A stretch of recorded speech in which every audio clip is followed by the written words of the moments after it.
नमस्कार, आप देख रहे हैं एबीसी 24। मैं हूं आपके साथ राहुल सिन्हा। छत्तीसगढ़ की खबरों में आपका स्वागत है। खबरों को देखेंगे विस्तार से। पूर्व सीएम रमन सिंह ने मुख्यमंत्री भूपेश बघेल पर निशाना साधा है। रमन सिंह ने ट्वीट कर कहा है कि चुनाव से पहले मुख्यमंत्री के पास जीरम के सबूत थे, रोजगार का ब्लूप्रिंट था, शराबबंदी की योजना थी, लेकिन जब से सरकार में आए हैं तब से कुछ भी नहीं है। उन्होंने कहा कि चुनाव से पहले मुख्यमंत्री के पास रोजगार भत्ते के लिए पैसे थे, किसानों को 2500 रुपए समर्थन मूल्य देने के लिए पैसे थे, लेकिन सरकार में आने के बाद अब इनमें से किसी के लिए पैसे नहीं है। रमन सिंह ने सीएम के 2018 के एक ट्वीट पर रिप्लाई करते हुए ये लिखा। इस पर प्रतिक्रिया देते हुए खाद्य मंत्री अमरजीत भगत ने दावा किया कि इस सरकार में जितने वादे पूरे किए गए हैं, जिस तरह से किसानों के धान 2500 रुपए की दर से खरीदे गए हैं, वो कोई और नहीं कर सकता था।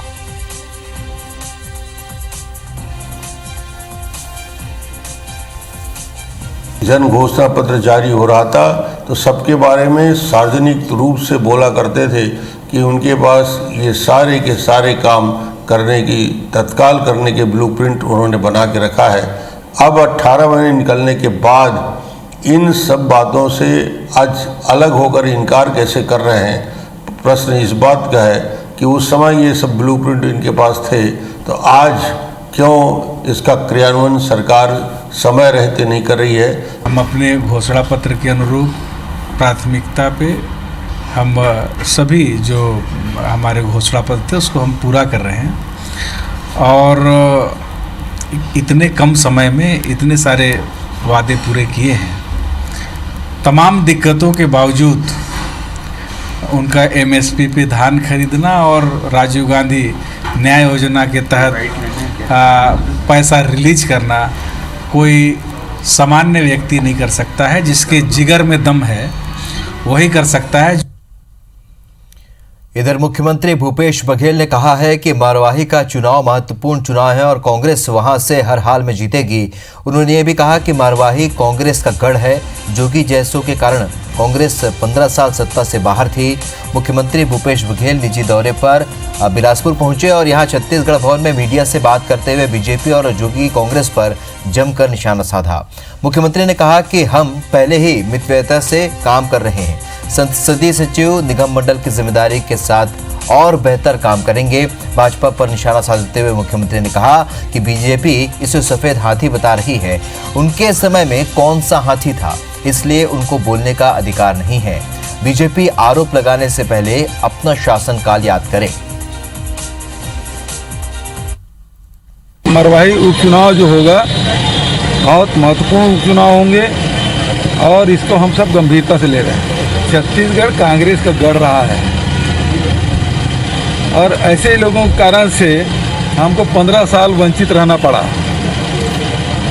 अब पूरा प्रदेश जान चुका है कि स्थिति क्या है। भारतीय जनता पार्टी 15 साल तक के संसदीय सचिव रखे थे, आज उनको सफेद हाथी नजर आने लगा। वो जब थे तो कौन सा हाथी थे। पूर्व मुख्यमंत्री डॉक्टर रमन सिंह के बैरियर खोलने को लेकर दिए गए बयान पर परिवहन मंत्री मोहम्मद अकबर ने उनसे 7 सवाल पूछे हैं। इनमें से 3 सवाल उनके आरोप के संबंध में और 4 सवाल उनके कार्यकाल के संबंध में।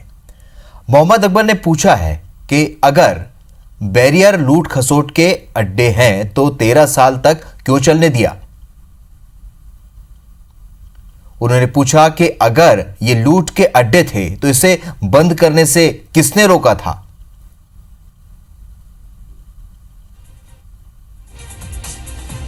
राष्ट्रीय उपाध्यक्ष होने के नाते मध्य प्रदेश और भाजपा शासित राज्यों को क्यों नहीं बताते कि बैरियर लूट खसोट के अड्डे हैं।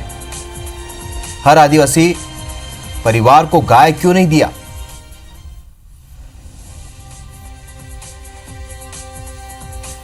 इसी तरह उन्होंने पूछा कि बेरोजगारों को भत्ता क्यों नहीं दिया।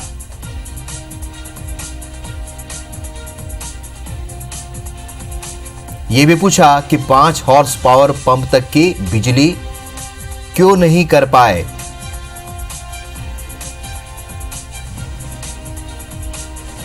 हर आदिवासी परिवार को नौकरी देने की बात उन्होंने की थी, उसका क्या हुआ।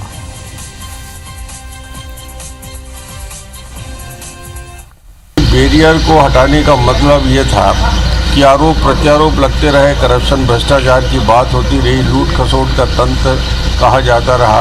बैरियर में जिस प्रकार लंबी लंबी किलोमीटर लाइन लगती है, यात्री के गण भी परेशान होते हैं, और तो इसको अंतिम रूप से हमने समाप्त कर दिया था। अब ये कांग्रेस वो सारे काम को उलट रही है। डॉक्टर रमन सिंह के अनुसार यदि ये लूट खसोट के लिए बैरियर होता है तो 13 साल तक वो संचालित करते रहे, और 13 साल तक यदि उनको लगता था कि इसमें लूट खसोट है तो वो कार्रवाई क्यों नहीं की है।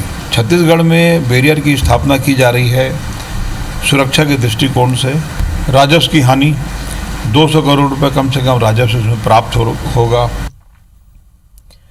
सौरभ परिहार हमारे सहयोगी और ज़्यादा जानकारी के लिए हमारे साथ इस वक्त रायपुर से इस खबर पर जुड़ रहे हैं। इन तमाम खबरों को हम देखें सौरभ, लगातार हम देख रहे हैं कि पूर्व मुख्यमंत्री रमन सिंह लगातार हमलावर हैं। बीते कुछ दिनों से जिस तरीके से बीजेपी बैकफुट में थी, लेकिन अब लग रहा है कि फ्रंट फुट में आ चुकी है, क्योंकि जिस तरीके से उन्होंने जीरम के सबूत मांगे, रोजगार का ब्लूप्रिंट मांगा, शराबबंदी की योजना के बारे में पूछा, ऐसे तमाम ऐसे सवाल उन्होंने खड़े किया और लगातार ट्वीट पर भी हमला किया और सार्वजनिक तौर पर भी बयान दिया। क्या मायने निकाले जाए, क्या ये माना जाए कि अब बीजेपी फ्रंट फुट पर आके खेल रही है?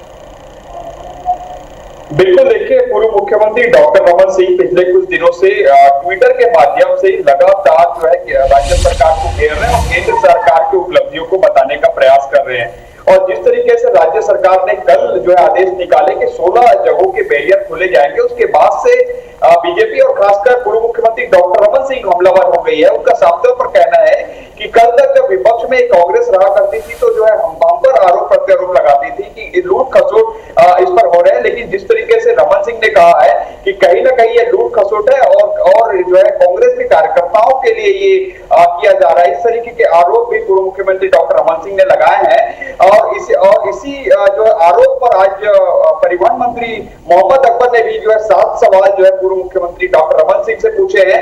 4 सवाल जो है उनके कार्यकाल से संबंधित है और 3 सवाल जो है जो आरोप लगाए हैं बैरियर से संबंधित उस पर पूछे हैं। सबसे पहले सवाल जो है मोहम्मद अकबर ने यही दागा है कि अगर जो है लूट खसोट होता है बैरियर पर तो 13 साल तक जो है डॉक्टर रमन सिंह की सरकार क्या कर रही है। अगर लूट खसोट होता है तो क्यों ना जो भाजपा शासित मध्य प्रदेश जैसे और अन्य भाजपा शासित राज्य है उनके मुख्यमंत्रियों को कहा जाए कि बंद किया जाए। तो साफ तौर पर समझ में आ रहा है कि बीजेपी और कांग्रेस दोनों बैरियर के मुद्दे को लेकर कहीं ना कहीं एक दूसरे पर आरोप प्रत्यारोप लगा रही है, लेकिन अभी कोरोना काल के चलते राज्य शासन की स्थिति इतनी अच्छी नहीं है, तो ऐसे में राज्य शासन की तरफ से हर व्यवस्थाएं की जा रही है कि उन्हें ज्यादा से ज्यादा राजस्व प्राप्त हो सके। अभी दरअसल इस बैरियर खोलने से राज्य सरकार को लगभग 200 करोड़ रुपए का राजस्व एक साल में मिलेगा। तो ऐसे में राज्य सरकार जो है चाह रही है कि ज्यादा से ज्यादा राजस्व मिल सके और ऐसे में उसके अलावा जो है और अन्य व्यवस्थाएं इन बैरियर पर करनी है। तो ऐसे में दरअसल पूर्व मुख्यमंत्री डॉक्टर रमन सिंह का बयान लगातार यह भी कह रहे आज मंत्री अकबर ने यह भी कहा कि दरअसल रमन सिंह को मेहनत करने की जरूरत है। मेहनत अर्थात उन्हें केवल मीडिया में बयानबाजी ट्विटर में लिखने इससे नहीं होगा, बल्कि भाजपा और भाजपा शासित राज्यों के मुख्यमंत्री को यह कहना चाहिए कि क्यों ना जो है आप ही बैरियर बंद करें।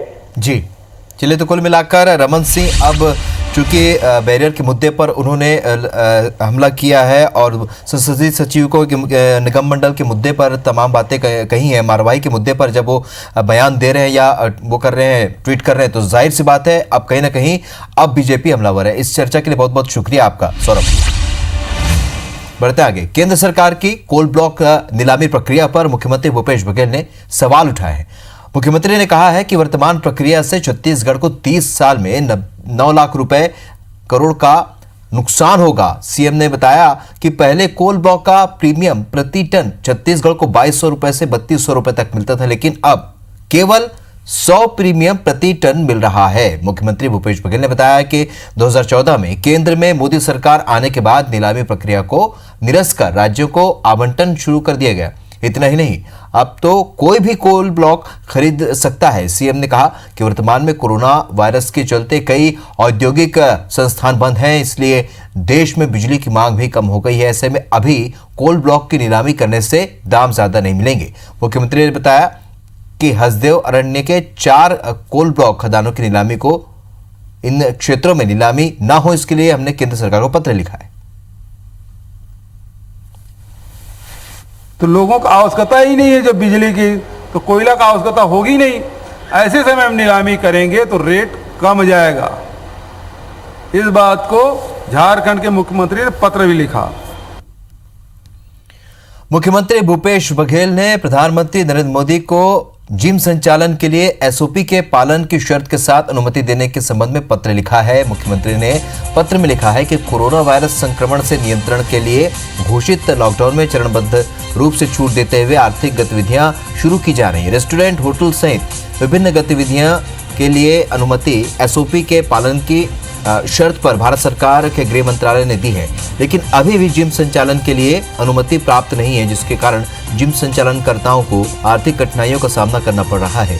मुख्यमंत्री बघेल ने प्रधानमंत्री मोदी से अनुरोध किया है कि जिस प्रकार रेस्टोरेंट और होटल व्यवसाय को संचालन के लिए एसओपी के पालन की शर्त पर अनुमति दी गई है, उसी प्रकार जिम संचालन के लिए भी सशर्त अनुमति भारत सरकार द्वारा दी जाए।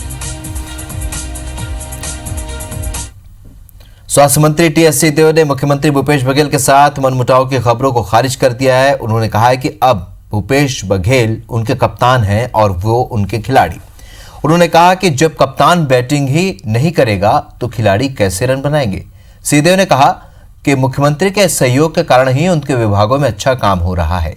उन्होंने कहा कि अब उनकी भूमिका बदल गई है। पहले वे विधानसभा में नेता प्रतिपक्ष थे और बघेल अध्यक्ष थे, तब अध्यक्ष हुआ करते थे, लेकिन अब मोहन मरकाम अध्यक्ष। ऐसे में भूमिका बदलना स्वाभाविक है। गौरतलब है कि किसानों को धान की अतिरिक्त राशि के समय पर भुगतान नहीं होने के बाद सिंहदेव ने इस्तीफा देने की पेशकश की थी और इसके बाद सिंहदेव और मुख्यमंत्री के बीच मनमुटाव की खबरों ने जोर पकड़ लिया था। सिंहदेव के बयान के बीजेपी नेता सुंदरानी ने चुटकी लेते हुए कहा है कि सिंहदेव हमेशा आरोप बीजेपी पर लगाते हैं, पर निशाने पर हमेशा सरकार होती है। मंत्री के रूप में वो हमारी टीम के कप्तान के रूप में काम कर रहे हैं। मैं पहले सीएलपी लीडर था, वो पीसीसी प्रेसिडेंट थे। वो जो काम हो रहा है वो काम आज मोहन मरकाम जी और भूपेश बघेल जी कर रहे हैं। कप्तान कहेगा कि बैटिंग ही नहीं दूंगा तुमको, तो रन कहाँ से बनाएंगे? कि बॉलिंग ही नहीं दूंगा, कप्तान कह देगा। कप्तान के हाथ में है कि नहीं अभी रुको, दूसरा बॉलिंग करेगा, तो कहाँ से विकेट ले पाएंगे? कप्तान बैटिंग कर रहा है और तो दूसरे को अवसर नहीं मिल रहा है। ये इसके पीछे भी आशय क्या है टीएस सिंहदेव बाबा? तो कई बार उनका दर्द देखने को मिला। छत्तीसगढ़ की जनता जानती है कि दोनों के बीच में जो 2.5 साल का अनुबंध हुआ है वो पूरा होगा कि नहीं होगा। बाबा उसी तरह सड़क पे आ जाएंगे जैसे ज्योतिरादित्य सिंधिया आए। अंबिकापुर के मेडिकल कॉलेज अस्पताल में डॉक्टर से मारपीट का मामला तूल पकड़ता जा रहा है। डॉक्टर्स और मेडिकल स्टाफ ने आरोपी को जल्द गिरफ्तार करने की मांग की है। ऐसा नहीं होने पर आंदोलन की चेतावनी दी है। इधर मंत्री टीएस सिंहदेव मेडिकल कॉलेज पहुंचे और डॉक्टर के साथ मारपीट की घटना की जानकारी ली। उन्होंने मामले में तत्काल कार्रवाई के निर्देश भी दिए। मंत्री टीएस सिंहदेव का कहना है कि उन्होंने गृह मंत्री और प्रशासन के बड़े अधिकारियों से भी बात की है। उन्होंने कहा है कि एक्शन होना चाहिए, फिर चाहे वो प्रधानमंत्री का बेटा हो ही क्यों ना हो, जो नियम तोड़ते हैं उन पर कार्रवाई होनी चाहिए। तो आपको बता दें कि इससे पहले आईपीएस दीपांशु काबरा ने ट्वीट किया था जिसमें लिखा था कि आरोपी एसपी की पत्नी का भाई है या नहीं, ये प्रूफ नहीं हुआ है। मंत्री टीएस सिंहदेव ने इस ट्वीट पर रिट्वीट करते हुए लिखा है कि प्रश्न किसी के रिश्तेदार का नहीं बल्कि सवाल तत्काल न्यायोचित कार्रवाई का है। बता दें कि शुक्रवार की देर रात अंकित दुबे नाम के एक युवक ने मेडिकल कॉलेज अस्पताल में जमकर हंगामा मचाया और खुद को एएसपी का साला बताते हुए न सिर्फ महिला कर्मचारियों से बदसलूकी की बल्कि डॉक्टर से भी मारपीट की। शिकायत के बाद पुलिस ने आरोपी युवक के खिलाफ शासकीय काम में बाधा समेत मारपीट का केस दर्ज कर उसकी तलाश शुरू कर दी है। पुलिस का दावा है कि आरोपी को जल्द गिरफ्तार कर लिया जाएगा। मंत्री जी से भी बात की है, जिला प्रशासन के वरिष्ठ अधिकारियों से भी बात की है। ये एक्शन होना चाहिए। जो भी व्यक्ति हो, ये चाहे प्रधानमंत्री के बेटे क्यों ना हो, जो नियम कानून तोड़ते हैं तत्काल कार्रवाई।